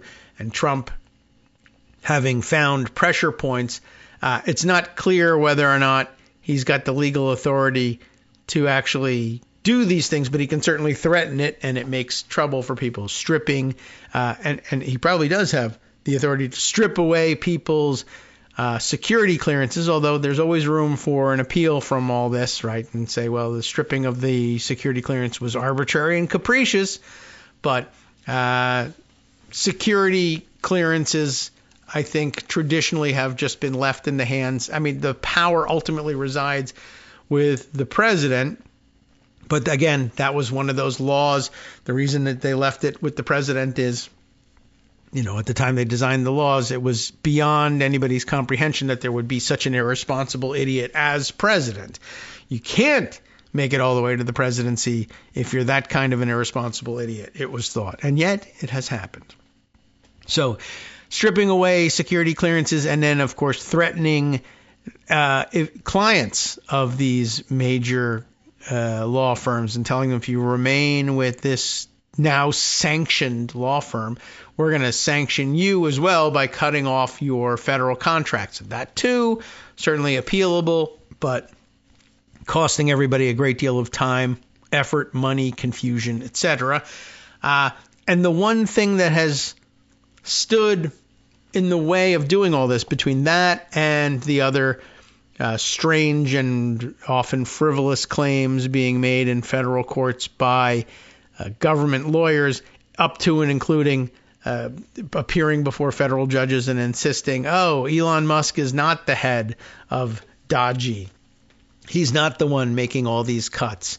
And that, too, a big subject of discussion over the weekend. I think on Friday, after the show and heading into the weekend, a big New York Times feature on what is, I guess, well, everyone still disputes this inside the administration, but a big, expose, a big report on an apparent blow up in a cabinet meeting in which most, if not all, of the cabinet secretaries unloaded with respect to their frustrations with Elon Musk running the whole show and the Dodgy boys cutting their department's budgets, sometimes in surprise moves and leaving them flat-footed, and or having to rehire people. So there's a big sort of airing out of those grievances, although, the administration trying to keep a lid on it, and Trump insisting, no, everybody's good friends, everybody's getting along great in the cabinet meetings, but all reports to the contrary. Anyway, one of the things that sort of kept the lid on all of this stuff in court, like, going on, they've been willing to do it nonetheless, but a lot of the attorneys in, like, for instance, the Southern District of New York, resigning rather than filing paperwork that Emile Beauvais insists that they file with respect to Eric Adams. Various and sundry cases where lawyers have refused and either been fired or been forced to resign instead. There was always underlying all of this the fact that the local bar association, which in most cases means the D.C. Bar Association or the New York Bar Association, would say, we'll bring ethics charges of some kind against these lawyers if they just lie their asses off on behalf of the government, or make these frivolous claims, or stand there and say these stupid things like Elon Musk is the leader of Doge if necessary, and if not necessary, then he isn't, right, in the same case. So there was always the threat of those sorts of ethics charges and maybe even disbarment for these lawyers if they insisted on going along with Trump's ploys. Now, the bar associations don't do the disbarment by themselves, but they can certainly make those recommendations. And they're sort of the last bulwark against, utter lawlessness by alleged lawyers, whether on behalf of the government or even private actors. And so this becomes a problem, right? And I'll tell you what it is in a second. But basically, if you're one of these government lawyers who's just willing to throw it all away and lie on behalf of the Trump regime, there was at least they were able to hold over your head the threat of bar association sanctions and maybe even disbarment. So it's of importance to point out, as NBC News has reported here, I've seen it elsewhere, but they finally formalized it and wrote it up. Trump allies launch a bid to take control of a powerful Washington legal group. And what is that legal group? It's the D.C. Bar Association. So NBC News reporting this. But first, get rid of this pop-up so we can tell you who's on the byline. Alan Smith and Ryan J. Riley, if you're looking for his byline. Trump allies launch a bid to take control of a powerful Washington legal group. Subheader: Attorney General Pam Bondi's brother, Bradley Bondi. Isn't that a cute name? With an I at the end and everything. He probably puts a heart over the I. Bradley Bondi, Pam Bondi's brother, and a top deputy to Ed Martin, the interim, or as we like to say, acting U.S. Attorney for D.C. Ed Martin, who's putting his name all over everything, including signing that letter to Georgetown University that Greg mentioned. So a top deputy to Ed Martin, along with Pam Bondi's brother, vying for leadership roles at the D.C. Bar Association. So I don't know if we need to read the whole article necessarily, but I guess what it boils down to is that one thing that backstopped all of this nonsense of attorneys, officers of the court, being willing to come into court and just lie their asses off to federal judges and get away with it. The backstop was the D.C. Bar Association could make your life miserable and maybe make you reconsider your vocation. And, well, what if we made it so that they wouldn't do something like that? I guess that's the aim. 2 of President Donald Trump's allies have launched bids for leadership roles with the D.C. Bar Association, an under-the-radar effort that would give them more control over the influential legal group. That's obviously the case, but between the lines there, what would they do with it? The push comes amid Bar Association's confrontations with the Trump administration, and some federal attorneys have looked to their state groups for ethical guidance amid Trump's rapid reshaping of government. That's putting it generously. Bradley Bondi, a lawyer who is Attorney General Pam Bondi's brother, and Alicia Long, a deputy to Ed Martin, Trump's interim U.S. attorney for the District of Columbia, are both running for president and treasurer, respectively. The election runs from April to June. So I guess it hasn't started yet, but boy, I guess they take their time in collecting the votes. Stop the vote! Stop the count! We could start yelling right away. According to the organization's website, this thing takes place between April and June. While the general public may not pay much attention to bar associations, lawyers do. The non-governmental groups, that's an interesting way of putting it. I mean, it is a non-governmental group, but it's not usually one we think of when we think of NGOs, although that comes to mind just because I saw somebody chatting away with Elon Musk on X the other day about, we got to get rid of all the NGOs. I don't know why. That doesn't make any particular sense. They must have run into some trouble and resistance from somebody that was coming from a non-governmental organization, which is kind of everything outside of government. It's an NGO, sort of a nebulous definition or a nebulous group of organizations. But all right, anyway. While the general public may not pay much attention to bar associations, lawyers do, and they decide who gets to be a lawyer, right? They are the licensing authority, after all. And the D.C. Bar, as it is known, has more than 120,000 members. And by virtue of its location, D.C., it is where a significant number of federal attorneys are licensed. The effort to take control of the D.C. Bar follows warnings Trump administration officials have directed at bar associations around the country, which lawyers inside and outside of the government have suggested could play a role in slowing down legally questionable elements of Trump's agenda. That is to say, a good, strong, robust, active bar association anywhere can make it clear that if the Trump administration attorneys are pulling shenanigans, it could cost them. And so that's why the Trump administration has been issuing warnings to bar associations all over, and then why they might launch this takeover bid. On one of her first days as Attorney General, Pam Bondi warned career lawyers that they could be fired for refusing to carry out orders because of any personal objections. Meanwhile, the D.C. Bar maintains a confidential legal ethics hotline for members to submit concern.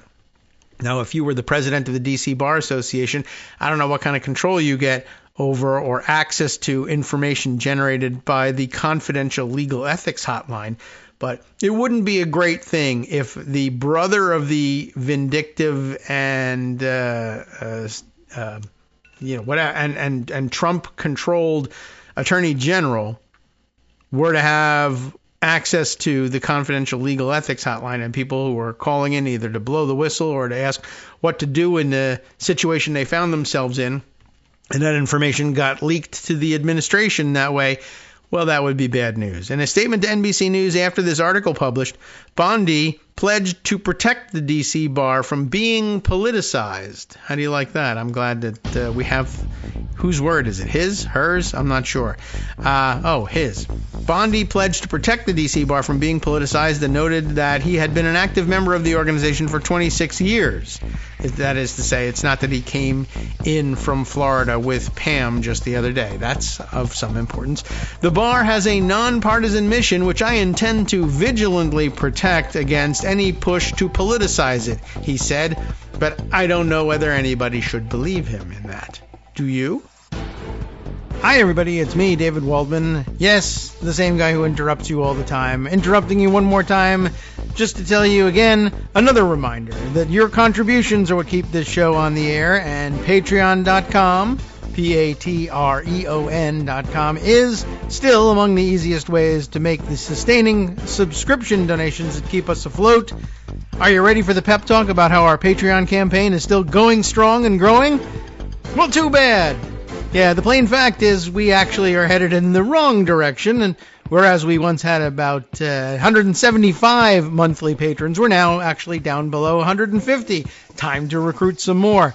Not exactly the kind of news I wanted to share, but there it is. For those of you in a position to support the show, Patreon.com does make it easy to make those secure, recurring monthly contributions to do so. Patreon.com/KagroX gets you straight to our donation page. We've been through a lot together.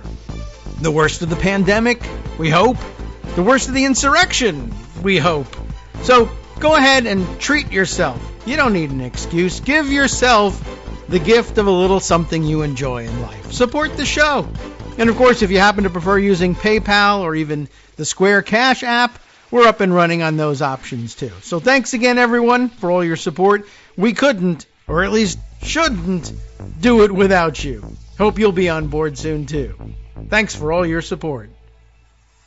All right, welcome back now to the Kagro in the Morning Show here on Netroots Radio. I do want to read a little bit more from this NBC News article about Pam Bondi's brother running for president of the D.C. Bar Association, along with one of Ed Martin's deputies running for treasurer.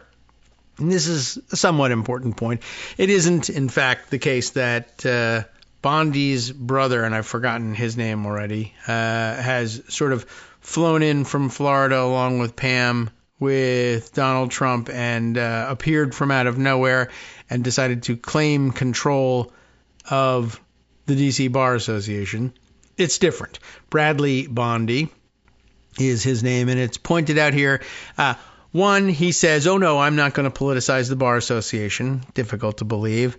But then also pointing out here, my effort to run for D.C. Bar president began months before the federal elections and has no connection with national politics at all. Do we believe it? I don't know.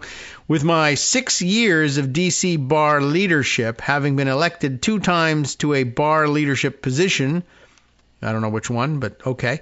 3 years in public service, is that a lot? And over 20 years of private practice and as a law professor, my record of serving the legal community with that integrity is plain to see, he said. I don't see it just yet, but I haven't been looking. Bondi also said he wants to focus on efficiency and practical benefits, including free, on-demand, continuing legal education for all 50 states, of which he'd be in control of none as the D.C. Bar, but whatever, and more educational programs and pro bono opportunities. That all sounds nice.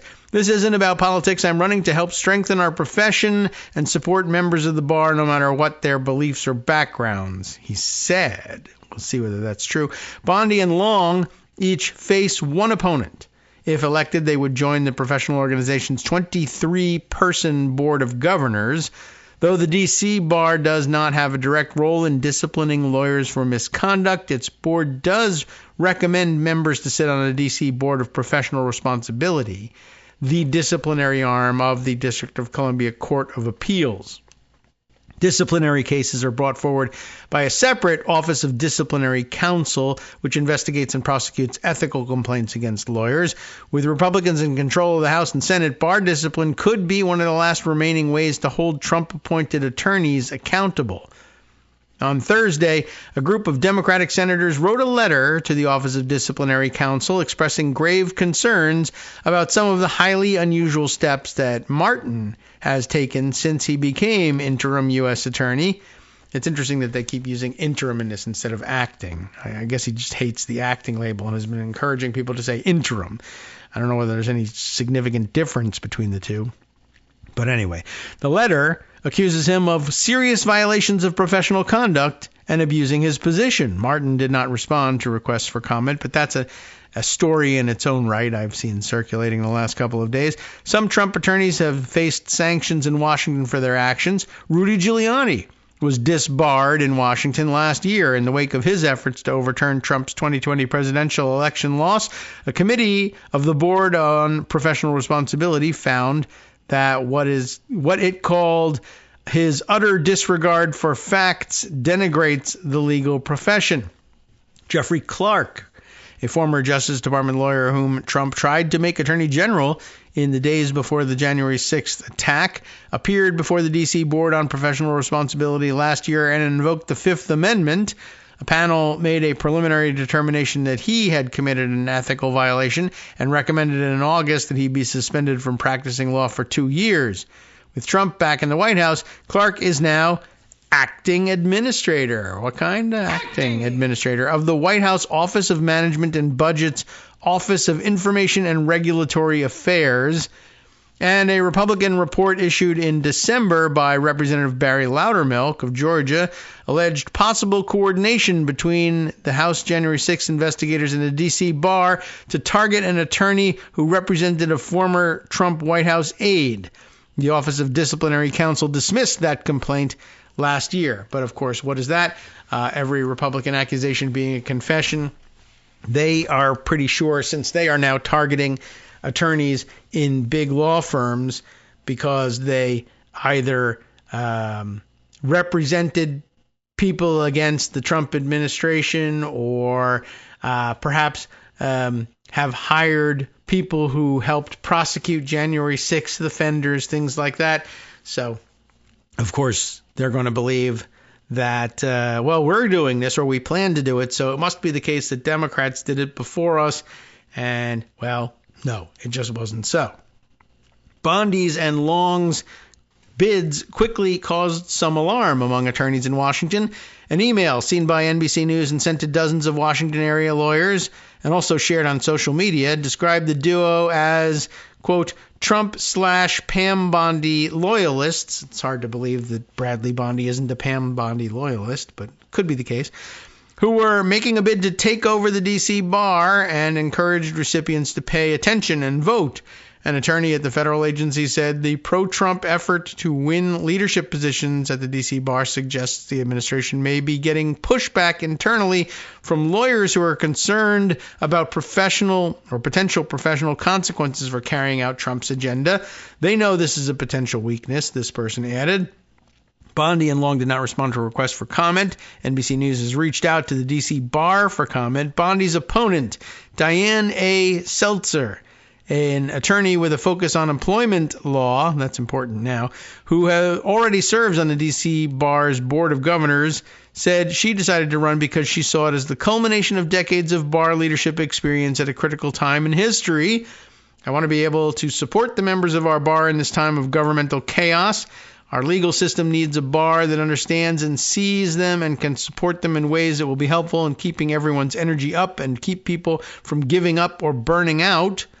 The D.C. bar does not, again, control the Office of Disciplinary Counsel, but anyone can submit a complaint there, which is then heard by the Board of Professional Responsibility. And I just want to reiterate that anyone can submit a complaint there. You don't have to be an attorney at all or a member of the D.C. bar. You can submit. I don't know whether they take those complaints more seriously than those that come from outside, but anyone can submit a complaint there. Then you get a hearing by the Board of Professional Responsibility. The D.C. bar seeks candidates for the Board of Professional Responsibility, but the D.C. Court of Appeals is ultimately who chooses the candidates. There are fears among some Washington lawyers, however, that with Trump supporting officials in place, the D.C. bar might choose to ignore Court of Appeals rulings or orders from the Office of Disciplinary Counsel. I would never want to be president of a bar that could do that, or that would do that, Seltzer said. I wouldn't want to be president of a bar where those lines could be blurred and we would say, I am not going to follow what the Court of Appeals has decided or what the Office of Disciplinary Counsel has ordered. The disciplinary process can be protracted. Jennifer Kirchhoff, Muiskens, Muiskens, a former U.S. attorney in Washington who led the aggressive prosecution of anti-Trump protesters arrested en masse during Trump's first inauguration in 2017, is only now facing a disciplinary hearing for that 8 years later, accused of hiding exculpatory evidence from defendants. The Trump administration has had a contentious relationship with bar associations, and Republicans have long accused them of having a left-wing bent, tensions that reached a boiling point in Trump's first term when the American Bar Association, the national bar organization, rated several of his judicial picks as not qualified for the jobs that they were nominated for. Oh no, maybe they really weren't qualified. Project 2025, remember that? Took aim at the American Bar Association in its policy roadmap for a future conservative administration, calling for the president to issue an executive order pursuing antitrust measures against it. Well, I don't think we've seen that one yet, but I guess that's in the offing as well. In one of his first moves as president, Trump signed an executive order that said bar associations could be targeted for investigations over their diversity programs. So again, DEI, pretty much the crowbar into which, or with which they pry into just about everything. And as a matter of fact, during the break when I was taking a look at was there an explanation for why the U.S. voted all alone against the International Day of Hope resolution in the UN General Assembly? And the answer is they said that the language of the resolution violated Trump's, directive to be for the government to oppose DEI measures wherever they found them. And that basically the story was that because the measure promoted, quote, universal peace, practicing tolerance and living together in peace as good neighbors, which is kind of the whole point of the UN, in fact. That's DEI, living cooperatively and in peace with your neighbors who are scumbags and terrorists, even if they're not. Apparently that's too much inclusion for them. So, the catch-all phrase for opposing anything. So this too, we're going to investigate bar associations because they might have DEI programs. Anyway, last month, the American Bar Association lambasted what it described as the Trump administration's wide-scale affronts to the rule of law itself, after billionaire Elon Musk, who's overseeing Trump's efforts to reshape government, that's how they put it, called for judges who have ruled against Trump to be impeached.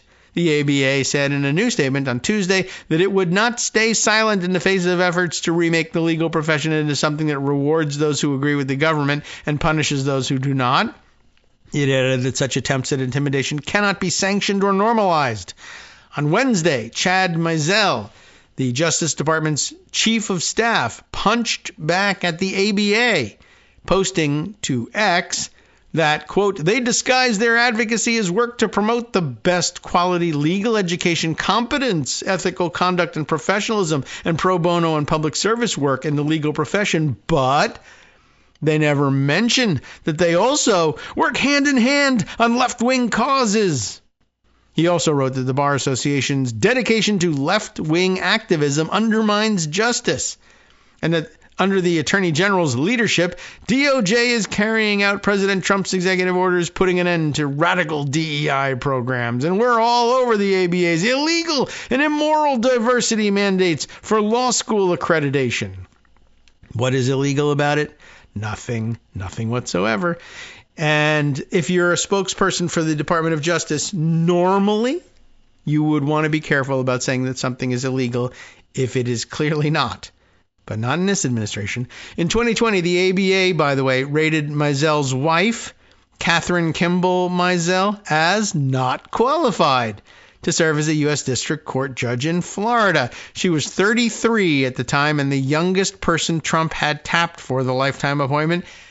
Nonetheless, confirmed to the seat in November of 2020, like alongside Eileen Cannon, I guess.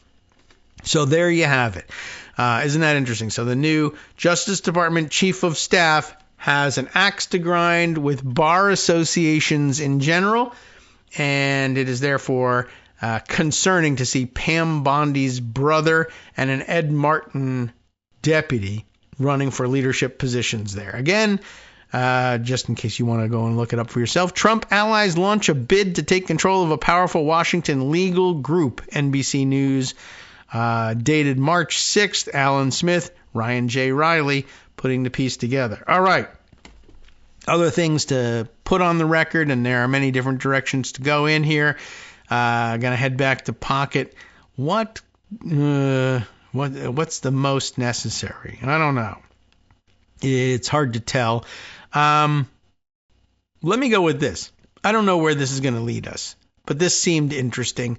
In case you were wondering about this, end of last week, I don't know if we discussed on the air that somebody had released, and maybe it's in Pocket, and I should go back and take a look, but somebody had published a list, a spreadsheet essentially, that had been put together, and I'm not certain under what auspices it was put together, how it came together, but somebody's saying there's a list here of everybody who is allegedly working for Dodgy. And here's the Blue Sky original of it was, I guess, Josh Marshall sending this around. Where he discovered it, I'm not sure. Maybe the Post will reveal it. I'm reviewing an official Dodgy staff list, he said. Everybody's number, everybody's email. Yes, including Elon's. Now, what was interesting was he also pointed out this Amy Gleason. Remember her? Supposedly the actual, maybe acting director of the Dodgy Service, the U.S. I don't know whether it was the U.S. Dodgy Service, the U.S. Dodgy Service Temporary Organization, either, both, neither.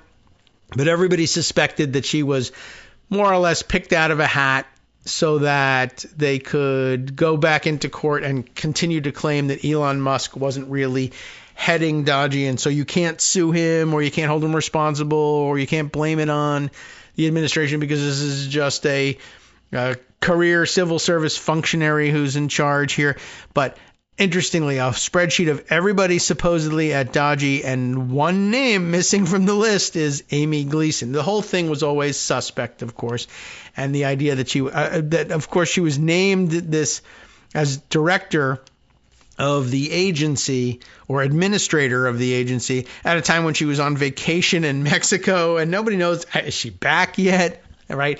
They're all claiming we're working so hard that we're living in the office buildings where we're working. And apparently over the weekend, I also saw somewhere along the line that someone said that they had spent $25,000 on a washer dryer installation inside one of these office buildings because the kids, the teenagers, the computer nerds, the Dodgy boys are living in these spaces, and I don't know whether it's because they don't know how to get an apartment. They're apparently being paid fairly well, but they're just too young to know either A, how to get an apartment, or they're working 24/7, so yada, yada, yada. But I think it's actually that they're afraid to leave the building for a number of reasons, not the least of which is possibly being mobbed on the way with protesters. And maybe part of making America great again should be making computer nerds afraid to be stuffed in lockers again. But there's no lockers in the streets of D.C. But I think they basically have been holing up in there, living there, door dashing all their food, and now they want washers and dryers installed so they don't have to leave to do laundry. But in addition to being protested, it's also not entirely clear that if they left the building, whether security people there find the spine to say, that's it, we're not letting you back in. Once you're in, and we're not going to throw you out, but we're also going to lock the doors behind you if you leave. There have been some agencies and sub-agencies that have actually confronted Dodgy people on the way in and blocked their access. Anyway, if you were wondering, has Amy Gleason returned from Mexico yet? And what's the story with that person anyway? And what are they all about? There is a report available on that too, coming from NBC News. And I thought maybe we should put that on the record and clarify what we know about her and who she is. Because, I mean, she didn't come to town with the Dodgies. So and I think that was probably the reason that they picked her name out of the hat, was that if she was sacrificed to the media and the media crucified her and got rid of her, they wouldn't have lost any of their people. They would have displaced yet another civil servant. But again, NBC News reporting the headline, after Amy Gleason's sudden rise to prominence, and really there has not been any rise to prominence for her, mystery surrounds the dodgy acting administrator, because she's not really the acting administrator. Subheader, Gleason had been a relatively low-profile healthcare data cruncher inspired by her daughter's rare disease. Her working relationship with Elon Musk is unclear. Illustrated with a photo of Ms. Gleason here. I don't know what she goes by. Mrs. Gleason, Ms. Gleason, I'm not really certain. Doesn't say. Elizabeth Chuck is the writer on this piece for NBC News.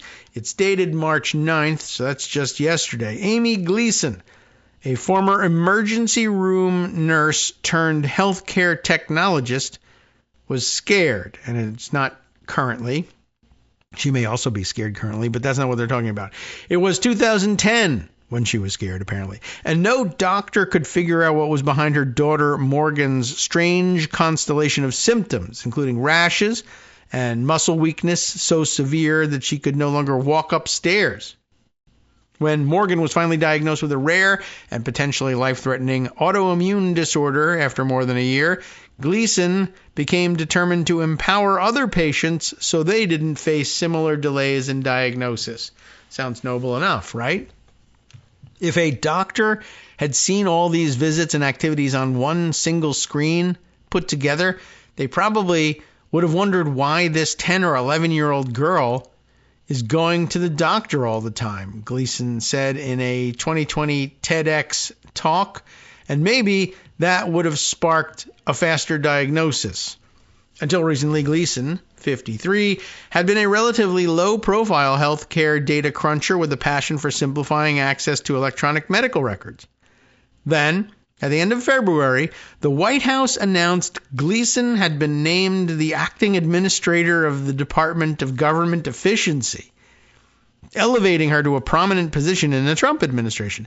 Gleason previously worked on projects related to health data at the U.S. Digital Service, Dodgy's predecessor, overlapping with Trump's first term and the Biden administration. However, the White House has not provided details about why exactly it selected Gleason to lead Dodgy. Well, they didn't, is the real reason. That's why they didn't provide any details about it. A task force unit at the center of the administration's efforts to streamline, supposedly, the federal government. The move has led many to question whether Gleason is truly in charge, or whether the power resides with Elon Musk. It does. The world's richest man, how could it not? And a special government employee, allegedly, who has been the face of Dodgy. And what a face. For weeks, the administration evaded questions about who was actually at the helm, which suggests that they couldn't find anybody that they could plausibly pin it on until they found Gleason. And even that was implausible. But for weeks, the administration evaded questions about who was actually at the helm. The White House said Gleason, eventually, was the acting administrator, but only after the administration's lawyers were unable to answer who was in charge of the agency when questioned in court. Gleason does not appear to have made any public comments since the White House announced that she was Dodgy's top official. The administration has also revealed very little about who else works for Dodgy and what they do, despite Musk's claims of transparency. Isn't that odd? Even with Gleason's title, Musk still seems to hold sway. As recently as Tuesday, Trump referred to dodgy as headed by Elon Musk, setting off fresh legal questions about the group's operations. And it wasn't just that he said it on Tuesday. It was that he said it during the non-State of the Union address to the joint session of Congress on every major television network. And I mean, come on. The working relationship between Musk and Gleason is unclear, and a dodgy spokesperson did not respond Friday to questions about Gleason's job responsibilities because of all the transparency, of course. Gleason also did not respond to a request for comment for this article, and I wouldn't either. I'm sure she's in the headlights, and I'd be like, I got to get out of town. In interviews, former colleagues described her as highly intelligent and the most valuable asset wherever she works. It's exactly the kind of person you need in a role like this, said Dr. Greg Alexander, a pediatrician in London, Ohio, who has known her for about 20 years. She's always tried to do the right thing. So you, I guess, would want such a person in this position. It's just highly questionable about whether or not she can do her own thing, which is usually the right thing, in that position, given that she's probably really not in charge of this place. Still, some former colleagues worry that in her dodgy role, Gleason will be inadvertently complicit in cuts to programs that have personal significance to her, including research for rare disease funding.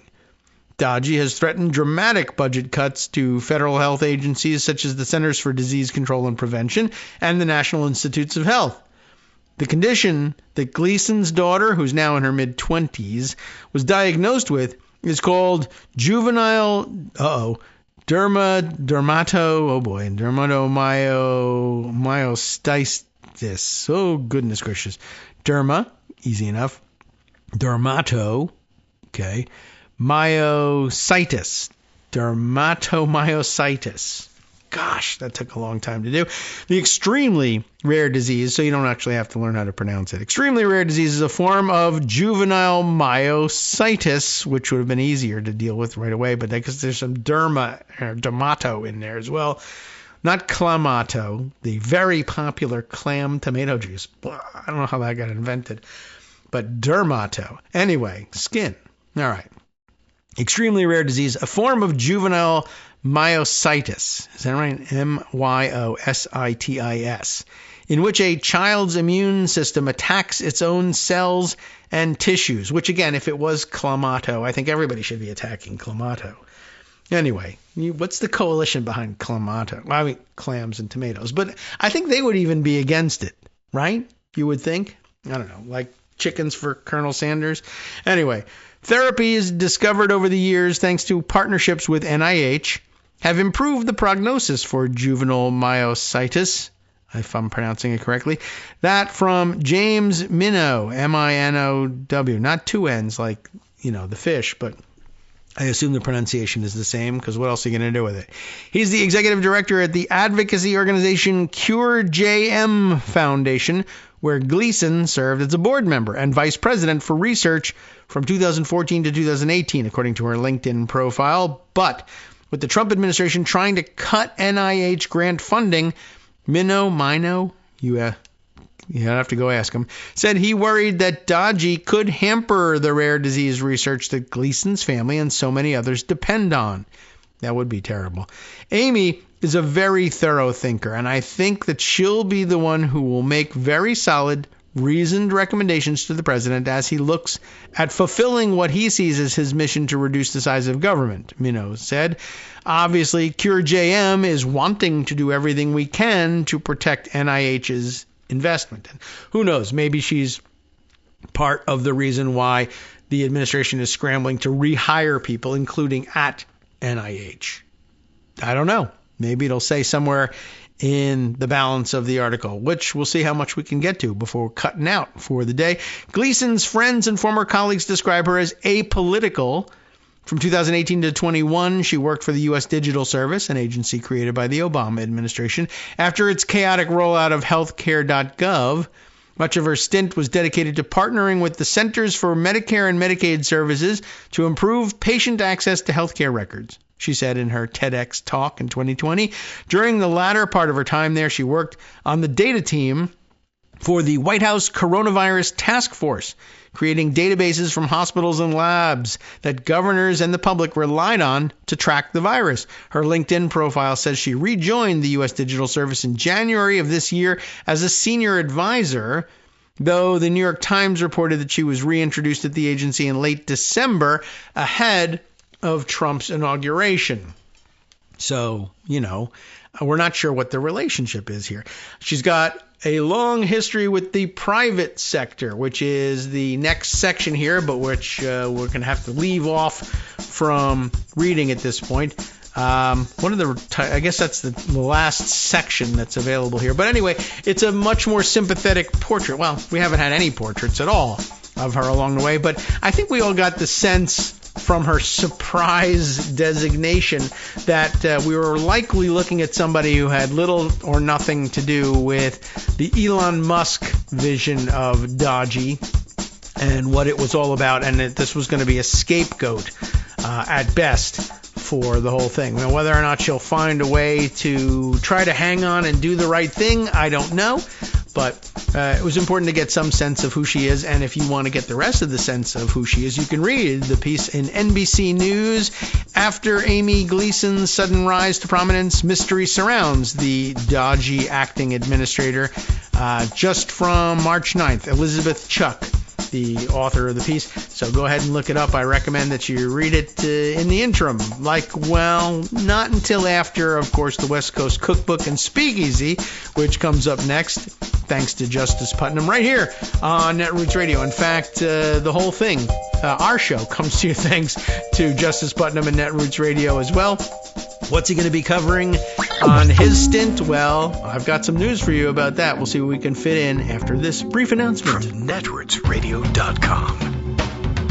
You have been listening to Kagro in the Morning with David Waldman. Well, this is promising. He starts off here with Democrats have seized a rare and huge opportunity to defeat Trump. I would think you would want to tune in and find out what that's about. On the rest of his menu today, scholars are stranded in America and abroad amid the MAGA funding freeze of State Department programs. Right, the Fulbright scholarship programs, stranding people everywhere. Stay tuned.